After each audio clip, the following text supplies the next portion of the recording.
एक मुलाकात ऐसी शख्सियतों के साथ जिन्होंने दिया है अपने जीवन को एक नया मुकाम। रूबरू कराएंगे ऐसी कुछ हस्तियों के साथ एक खास शख्सियत के साथ मुलाकात जयदेव पटेल के साथ नंबर 1 इंडिया न्यूज पर। नमस्कार व्यूअर्स, मैं जयदेव पटेल और आप देख रहे हैं नंबर 1 इंडिया न्यूज। आपका एक बार फिर स्वागत है एक खास शख्सियत के साथ मुलाकात प्रोग्राम में। आज हम बात करेंगे झारखंड और महाराष्ट्र विधानसभा चुनाव के आखिर चरण के जो मतदान थे वो आज पूरे हो चुके हैं। ऐसे अब सबको इंतजार है 23 नवंबर का रिजल्ट का कि जिसने जो दावे किए थे इसमें कौन कितना सफल रहा और इस बार जनता ने किन मुद्दों के आधार पर वोट किया। इन्हें ताम मुद्दे बात करने के लिए हमारे साथ खास हमारा चुनाव विशेषज्ञ अजय शुक्ला जी, आपका बहुत स्वागत है आज हमारे प्रोग्राम में। नमस्कार जी अजय शुक्ला जी, आपसे हमारा पहला सवाल है कि झारखंड और महाराष्ट्र विधानसभा चुनाव के जो आखिरी चरण के जो मतदान थे वो आज पूरे हो चुके हैं। ऐसे में जनता ने किन मुद्दों के आधार पर अपनी राय रखी, अपना वोट दिया, ऐसा आपको लगता है? देखिए, झारखंड में जो है वो एक तो सरकार के खिलाफ भारतीय जनता पार्टी थी जो हिंदुत्व के मुद्दे पर और घुसपैठिए के मुद्दे पर बातचीत कर रही थी, जबकि उधर जो झामुमो इंडिया ब्लॉक थी, इंडिया ब्लॉक जो है वो मैया सम्मान योजना और बिजली बिल माफ और 200 यूनिट फ्री, इन सब चीजों का प्रचार प्रसार कर रही थी।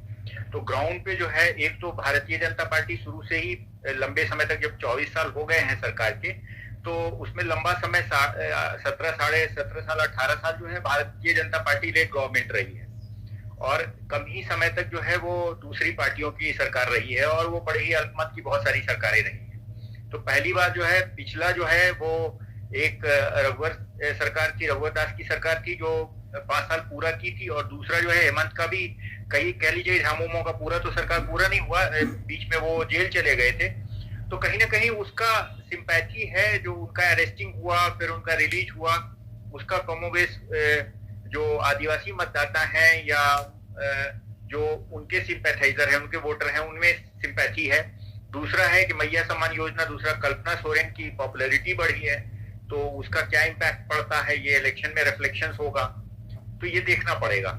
लेकिन जो कुल मिला के इलेक्शन बहुत ज्यादा कांटे का हुआ दोनों तरफ से, और दोनों तरफ से दावे किए जा रहे हैं, लेकिन ये तो 23 तारीख को पता चलेगा। लेकिन अगर ग्राउंड पे मैया सम्मान योजना जो है अगर क्लिक की होगी तो उसका फायदा कहीं ना कहीं जेएमएम को मिलेगा, लेकिन वो 81 सीटों का विधानसभा है, तो वहां पे ये बताना बड़ा कठिन हो जाता है, क्योंकि दोनों ब्लॉक जो है वो चाहे वो एनडीए हो या इंडिया ब्लॉक हो, वो दोनों कई छोटी छोटी पार्टियां लड़ रही हैं वहां चुनाव। और वो एक और फैक्टर है जो जयराम महतो का फैक्टर है। जयराम महतो जो है वहां पर नया इंटर किए हैं, वो लोकसभा चुनाव में अच्छी खासी वोट पाए थे और वो महतो जाति से आते हैं, और महतो जाति में वो कितना वोट काटेंगे, तो कई सीटों पर जो है ना समीकरण जो है वो जरूर फेरबदल करेंगे, उलट फेर करेंगे, वो बहुत देखने वाली चीज होगी।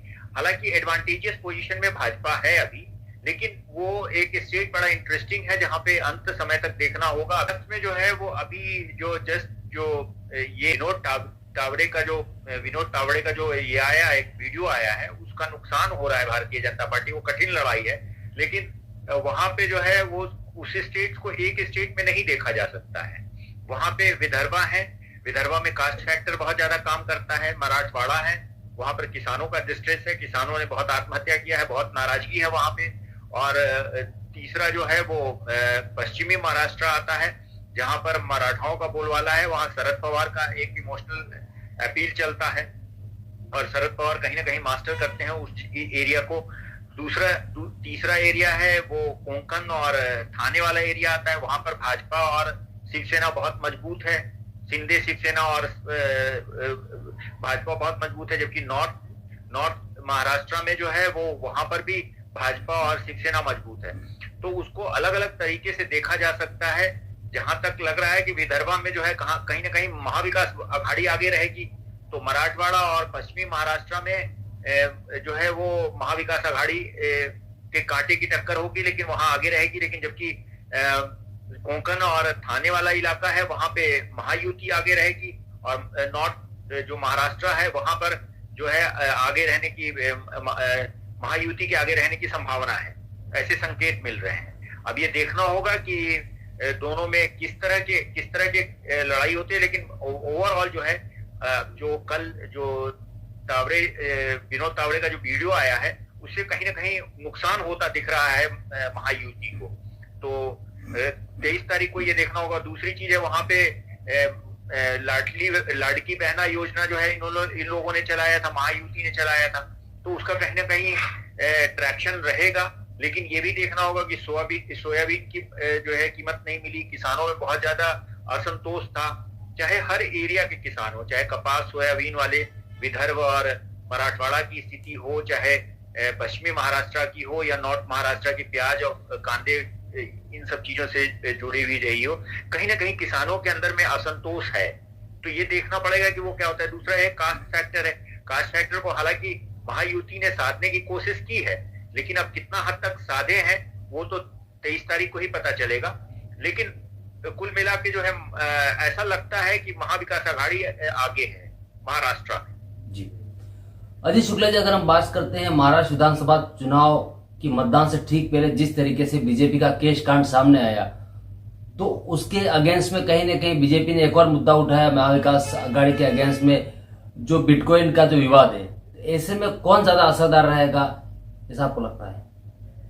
देखिए, फर्स्ट दृष्टा में जो है ये तो जो लीगल चीजें हैं वो तो अलग है, लेकिन फर्स्ट दृष्टा में जो वीडियो सर्कुलेट हो गया तावड़े जी का, वो कहीं ना कहीं लोगों के अंदर में ये फर्स्ट जाएगा, इंप्रेशन ये जाएगा कि भाई ये जो है पैसा कैसे बांट रहे थे। दूसरी चीज है कि जो पिछला जो चुनाव थे, जो लोकसभा के चुनाव थे, उसमें महायुति को भारी खामियाजा वो भुगतना पड़ा था। जो पार्टी ब्रेक किए या दूसरे पार्टी के जो लोग थे वो अचानक आए और शामिल हो गए, कहीं ना कहीं वो उनके खुद कोर कार्यकर्ताओं में निराशा थी कि भाई दूसरे पार्टी के लोग आते हैं और तुरंत सांसद बन जाते हैं और मंत्री बन जाते हैं, और हम लोग पिछले 40 वर्षों तक लगातार निष्ठावान कार्यकर्ता के रूप में कार्य कर रहे हैं, लेकिन मुझे कुछ प्राप्त नहीं हो रहा है। तो उसको बहुत हद तक कोर्स करेक्शन करने की कोशिश की है भारतीय जनता पार्टी ने। लेकिन इसका कहीं ना कहीं जो तावड़े का पूरा एपिसोड है या जो आप दूसरा एपिसोड बता रहे हैं, वो दोनों एपिसोड के बीच में जो तावड़े का जो एपिसोड है जो पैसे वाला है, वो मुंबई के आसपास का इलाका पालघर का था, तो वो बहुत तेजी से सर्कुलेट कर गया है। अब ये देखना पड़ेगा मतदान के दिन ही कि क्या असर पड़ता है, लेकिन मुझे ये ऐसा लग रहा है कि वो उससे जो है महायुति को कहीं ना कहीं आंशिक नुकसान हुआ है। जी अजीत शुक्ला जी, अगर हम बात करते हैं झारखंड विधानसभा चुनाव की, तो वहां पर भारतीय जनता पार्टी की तरफ से मुद्दा उठाया जा रहा है बांग्लादेशी घुसपैठियों का, तो वहीं उसके अगेंस्ट में कहीं ना कहीं जेएमएम झारखंड मुक्ति मोर्चा की तरफ से मुद्दा उठाया जा रहा है केंद्रीय जांच एजेंसियों के दुरुपयोग का। ऐसे वहां कौन ज्यादा असरदार साबित होगा?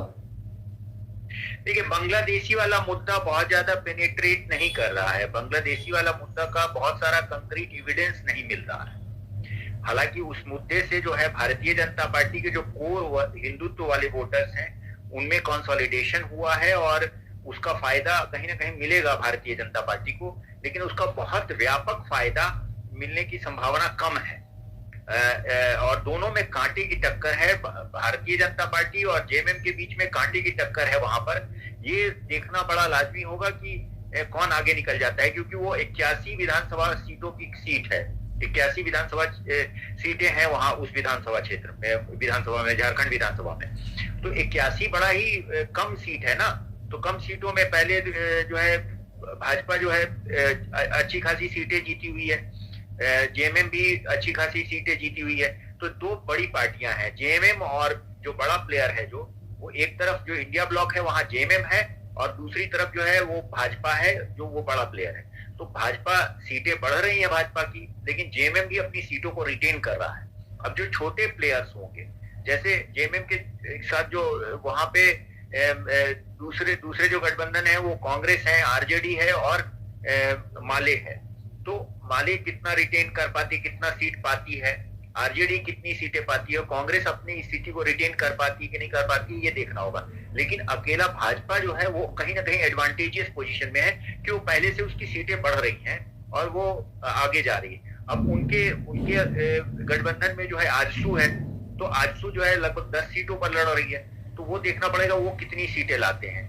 तो थोड़ा 2, 4, 5 सीटों का ही अंतर मुझे ऐसा लग रहा है अभी फर्स्ट दृष्टा से, कि 2, 4 जो मैं गया था और वहां जो घूमा था उससे ऐसा लग रहा है कि जेएमएम के लिए जो है मैया सम्मान योजना, बिजली बिल माफ और बिजली जो है 200 यूनिट फ्री, योजना चला रहे हैं और इसका प्रचार प्रसार कर रहे हैं, जबकि भारतीय जनता पार्टी बहुत सारी योजनाओं को चला रही है। दूसरा, मैनेजमेंट भी अच्छा है उसका।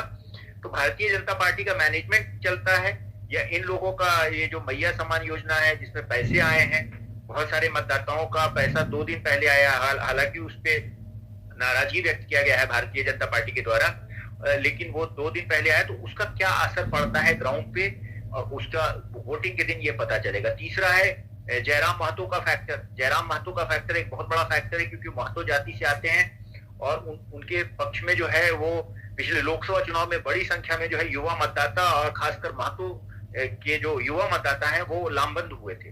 तो वो देखना पड़ेगा, तो वो बहुत सारे समीकरण को उलटफेर कर सकते हैं। तो ये देखना बहुत लाजमी होगा कि आगे क्या होता है उनका, लेकिन वहां पे एडवांटेजियस पोजीशन में कहीं ना कहीं भाजपा लेट गठबंधन है।